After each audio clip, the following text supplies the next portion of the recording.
There are far worse things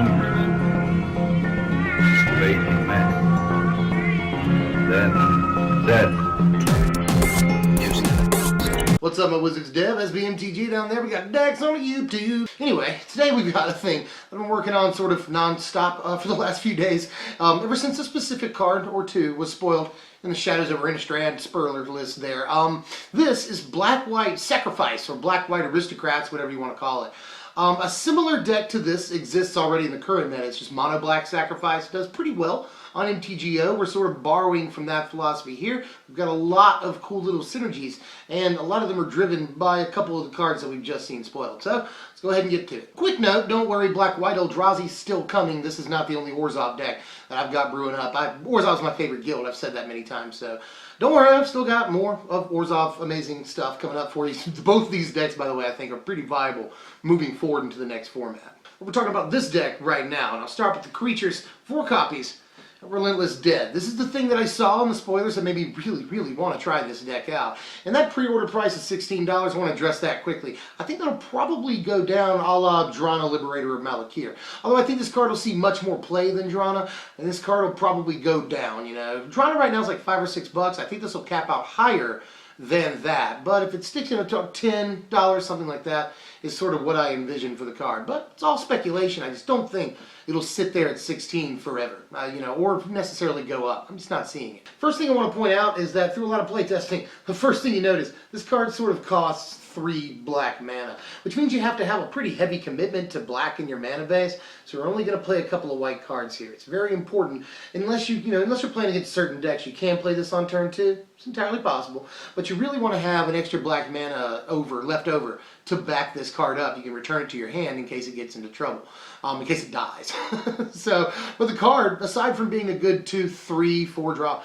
is a good drop mid and even late game. You know, turn 5, turn 6. We can do some pretty impressive stuff with this. There's a lot of synergistic tricks available to us in this deck, and I'll get to them sort of as I go along here. There are some safety valves in the format for it, in the form of Silk Wrap and the upcoming Declaration in Stone. You know, Complete Disregard is also in the format, so there's some safety valves. But if you've got an Nantuko Husk, a Kalitas, an Ailey, whatever out, you can just sack it in response to any of those spells, and it won't get exiled. So you got that going for you. I think that's all I want to say about the card for now. I'm definitely going to say bring it up a few more times as we move through the video, because there's a few tricks available with it. But that's all I got for now. I'll come back to it in a second. 4 copies of Zulaport Cutthroat, and the current Mono Black Sacrifice deck only plays like 2 copies of this, but I just like my Zulaport Cutthroats, and I want to have multiple copies of them out as often and as easily as possible. So I'm playing all the Zulaport Cutthroats that the rules will allow me to play, and a lot of the times, especially with Relentless Dead, there, I just brought it up just then.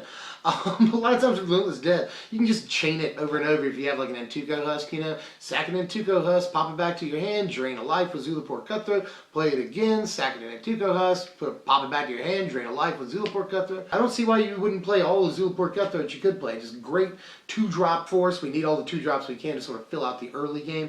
And Zulaport Cutthroat just does all the work for us, especially once we get set up. I'm going to give you a choice for this 2-drop creature here, and then I'll tell you what I've ultimately gone with. There's 3 copies of either Carrier Thrall or Hangerback Walker in the deck. Pros and cons to each one of them. Hangerback Walker is a fantastic creature. You may be wondering why play, Carrier Thrall over Hangerback Walker when they're both essentially 2-drops that leave behind a 1/1 creature. There are a couple of reasons. The deck is very mana hungry, so sometimes that extra mana from the Scion token can mean a lot. It is something that you can just sacrifice without having a sacrifice outlet in play, which is good when you have like a Smothering Abomination out or Zulaport Cutthroats out and you need to get rid of a guy. Being able to just sacrifice a creature at will is very, very good, and that Scion token you can do that with. It's also a vampire, Carrier Thrall is, so that works very well with Kalitas. You can sack it to Kalitas, leave behind a token, and make your Kalitas bigger. Those are the reasons you play the Carrier Thrall there. Hangerback Walker is also very, very good. You know, it also is a 2-drop that leaves behind a 1/1 token, but this one flies. And you can make Hangerback Walker bigger as the game goes on. You can play it as a 4-drop if you want to. So that's also very, very versatile and good in any sort of Aristocrats type build. So you can play either one, but I've gone with Carrier Thrall, surprisingly. Not only because it's a little bit more budget, which is a consideration, but even if you had all the money in the world, Carrier Thrall is able to give you that extra mana. Again, it's a sacrifice thing. It's a thing you can sacrifice without having to have an outlet or any mana or anything. That's very, very good. in and of itself, and aside from that, it's a vampire, which helps with Kalitas. So all the synergies with that, although sometimes you have trouble blocking flyers if you don't play Hangerback Walker. So there's definitely pros and cons to each. I'll let you weigh them. Tell me what you'd play in the comments section. But I've gone with Carrier Thrall. 2 copies of Ailey, Eternal Pilgrim to round out the 2-drops here. I was playing 3 copies, but decided I was seeing it too much. And sure, you can just sack an Ailey and get all the benefits of sacking a creature, whether it's drawing a card off of Smothering Abomination, or, you know, Zulaport Cutthroat, drain damage and stuff, and then play your other Ailey. If, you know, it never clogs up your hand or anything. I just thought I could use that one slot a little bit better. You know, a really, really tight deck list here. But 2 Ailey is about all I really need to play. You know, we've got a lot of 2-drops in the deck already, so we don't have all the room for a bunch of Ailey's. But Ailey's still very, very good, obviously. Great early game blocker. A sacrifice outlet, that's good. And combined with Zulaport Cutthroat, you gain a lot of life. So that'll help you stay in the game a little bit longer. So there's a lot of things to like about Ailey. I'm just going to keep her at a 2 of. But obviously, this is, if you're playing black-white, this is one of the reasons you do that. There's 3 copies of Liliana, Heretical Healer in the deck. There were 4 copies. I decided I was seeing it a little bit too much, just like Ailey, which is surprising. I figured 4 copies would be more or less mandatory in the new format here, especially without Rally the Ancestors.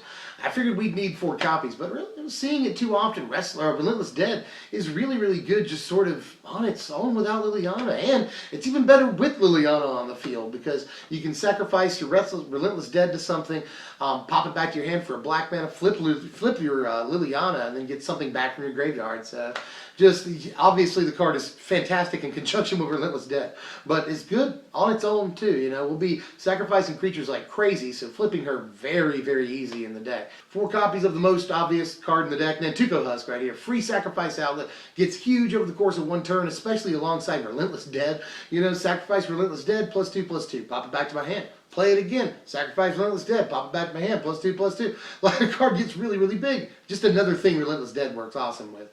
And works awesome with other stuff too. So this is a lot of synergy. We've got to have a free disc or sacrifice outlet, and this is probably the best sacrifice outlet available to us in the format. And it's common, so yeah, let's play this card. 3 copies of Fleshbag Marauder in the deck, and it was 2 copies. I just really want to see it all the time. Card is really good synergy with, again, this card, Relentless Dead. There's an interesting trick that is actually sort of amazing that you can do with these 2 cards, where you have a Relentless Dead out, sack it to Nantuko Husk. You'll pay 3 generic mana to put the Fleshbag Marauder that's in your graveyard into play. You'll pay an extra black to pop the Relentless Dead back to your hand too. You can do both. But you play the Relentless Dead again, you just do this over and over. You know, sack the Relentless Dead to Nantuko Husk, pay 3 generic mana, put Fleshbag Marauder into play, sack it to itself, it goes to the graveyard.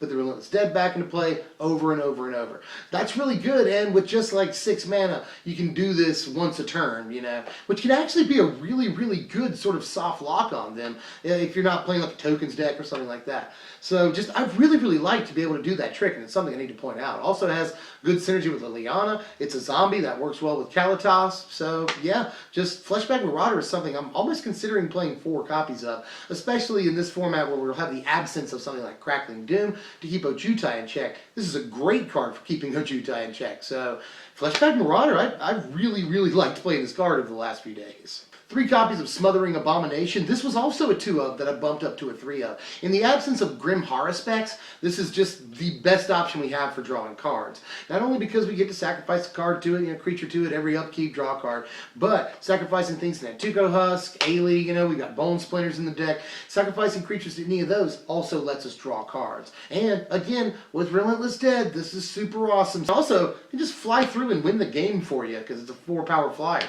So just Smothering Abomination, I think, may really come into its own in this format without Grim Horror specs, and unlike Horror specs, is a viable sort of win condition for you that takes, you know, 20% of their life total every time you swing with it, and is evasive. So everything about Smothering Abomination has been great, and I would pick up some copies now because I don't think the card's going to explode or anything, but you know, it's an easy speculation that doesn't cost much to speculate on, and the card may go up by a little bit. 2 copies of Kalitas in the deck, something else that has great synergy with what?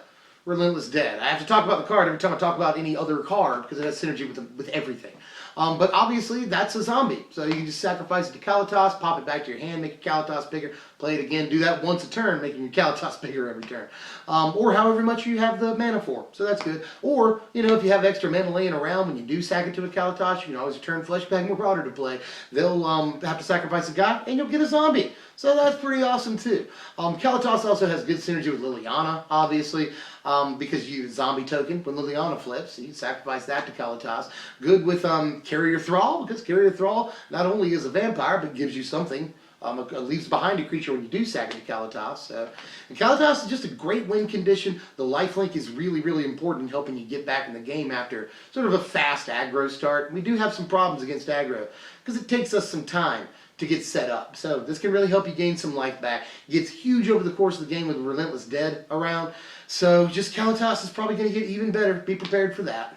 2 copies of Archangel Avacyn in the deck. The other, you know, Shadows of Innistrad card in the deck. This card is amazing.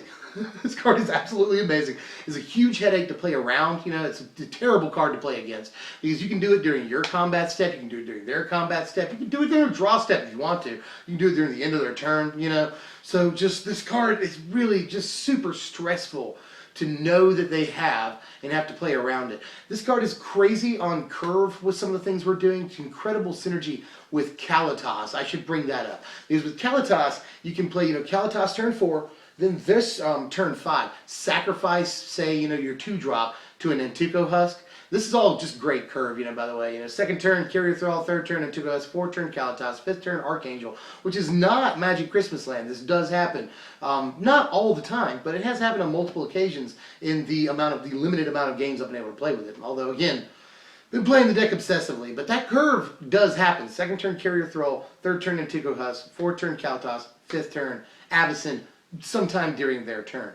What'll happen is that, you know, you'll play your Avacyn, then you'll sacrifice your 2-drop to the Nantuko Husk. Hey, one of your creatures died. Next upkeep, you'll flip the Avacyn, and sure, everything will die except Kalitas and Avacyn. But you'll have a Kalitas and an Avacyn, and they probably won't have much of anything on their side of the board. Not only that, you just bolted them for 3 damage, you know, 2. So, and you got a 6/5 flyer and at least a 3/4 lifelinker out. Just those cards are incredible together and curve out as well. So just amazing synergy there. But Avacyn is just really good in this deck, period, because we're doing an awful lot to force her flip. And when she dies, you know, I have to bring this card up with every card I talk about. When she dies, or when she flips, excuse me, it'll kill any Relentless Dead that you haven't played, but just pop them back into your hand. It's totally cool. So yeah, long story short, Avacyn, absolutely incredible, and may even deserve that pre-order price. I really hope it'll go down, and it probably will. I'd say it'll go down at least $5, but even then it'll still be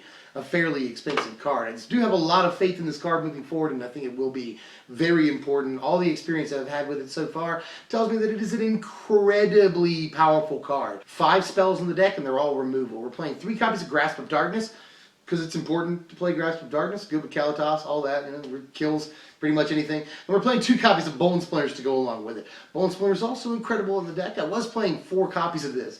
Dropped it down pretty quickly. I don't want to see it all the time, but it is a sacrifice outlet that kills one of their guys just for the 1 mana. So, and it can lead to turn 5 and 6s where you do an awful lot of things, because it just only costs a 1, you know. So Bone Splinters has been fantastic, but I wouldn't go overboard with it or anything. But we do need some quality removal to help us set up, because again, it takes a little bit of time to do that, and we don't want to just get completely overrun. There's 25 lands in the deck, and the mono black sacrifice that's currently in the format plays 28 lands, because the deck is very, very hungry. Between Relentless Dead and everything you have to do with that, plus sacking things to Alias, sacking things to Kalitas, playing some of our big 4 and 5 drop creatures, the deck is incredibly hungry. So I could see playing an extra land or even 2 in the deck. I just don't know what space to free up in the main list here. Maybe cut 1 copy of Fleshbag, but I've just really liked seeing that card a lot. But, you know, so far 25 lands has worked a lot, very, very well for me. And I could consider also, before I move on, running a copy of Rogue's Passage in the deck, because Nantuko Husk gets pretty darn huge. And Kalitas gets huge too, and you gain the lifelink off of it when it goes, you know, whether it goes unblocked or not, you gain the lifelink, but still. Kalitas going unblocked can be really important. But anyway, maybe add a copy of Rogue's Passage. I could see doing that. But 25 lands has worked fairly well for me, but I could see adding at least 1. Here's our sideboard right here. First thing I want to say is that I could see if you could find the room somehow playing the 4 copies of Duress in the main deck. We really need to be able to get removal out of their hand, and I know the deck looks really, really resilient, and it is very, very resilient, but them sort of messing up our plans in the early game can really lead to game losses for us. If we lose an Nantuko Husk, for instance, too early, then we're going to be in a little bit of trouble. So sometimes we want to get removal out of their hand. We also want to get mass removal and control elements, period, out of their hand. Infinite Obliteration, we're trying to go very late. A lot of the times we need to get to turn 6, 7, even 8 to really start, getting critical mass with what the deck can do. So, a lot of times these green-red ramp decks will just go way over the top of us, play a Ulamog on turn 6 or 7, and just wreck face and carry that, until they win. And Infinite Obliteration can really, really help out with that. We've got to do something against those decks. So I'm considering playing 3 Infinite Obliteration. Those decks are very good against us. Here are your power rankings. A final score of 68, which is a darn good score and very competitive. I don't want to state my entire claim on it, but I do think this or a deck very similar to it could be a very powerful player in the new standard. There's a lot of very, very powerful cards in this deck right here that I think will be important moving forward, or maybe even get a little bit better. I think Kalitas gets even better. Smothering Abomination gets a little bit better when we don't have Grim Horror specs around. And there's some other stuff in the deck that I feel like gets better in the new format, and cards that I think will be important, like Relentless Dead and Avacyn in the new format. So, the deck plays a lot of powerful cards. It's very, very resilient. Does take a long time to get set up, which is its #1 problem. But aside from that, the deck just does everything very well. There's a lot of very, very cool synergies, little things. But as you, proxy it up and play it, you'll see that there's a lot of options available to us as you play through the deck. So try it out. Let me know how you feel about it. And I have to point this out too. Even with the Lilianas and the $25 Avacyns and the Relentless Deads, all of that stuff, this deck only cost about $230 to build, which sounds like a lot, but compare that with a playset of Jace's. Playset of Jace's is $280.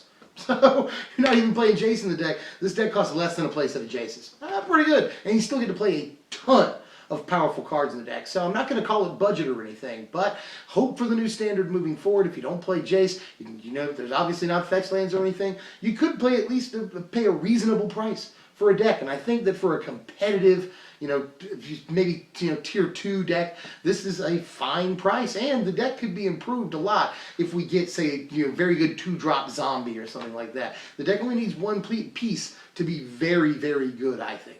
That's all I got for now, but I got a couple of projects in the works as usual. Of course, I've got Black White Eldrazi coming up. I've already talked about that.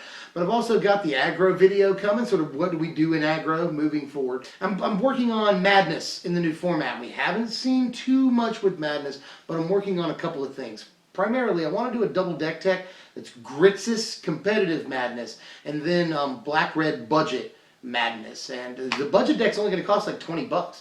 So the Grixis one costs a little bit of money. But the budget deck's only going to cost like $20, and I really want to do that double deck tech. I've been working on that pretty hard.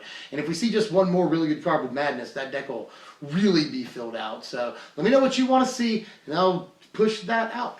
If you enjoyed the content, do the YouTube things, like, share, subscribe if you're new, and let me know in the comments section down there how you felt about this, how you change it. If you just think it should stay mono black, maybe it should be black in a different color. There's a lot of things we could do. Black-green could work because you get Catacomb, Sifter, and a bunch of other stuff, Den Protector. So, let me know how you felt about it and how you would do it different. I'm always interested in that.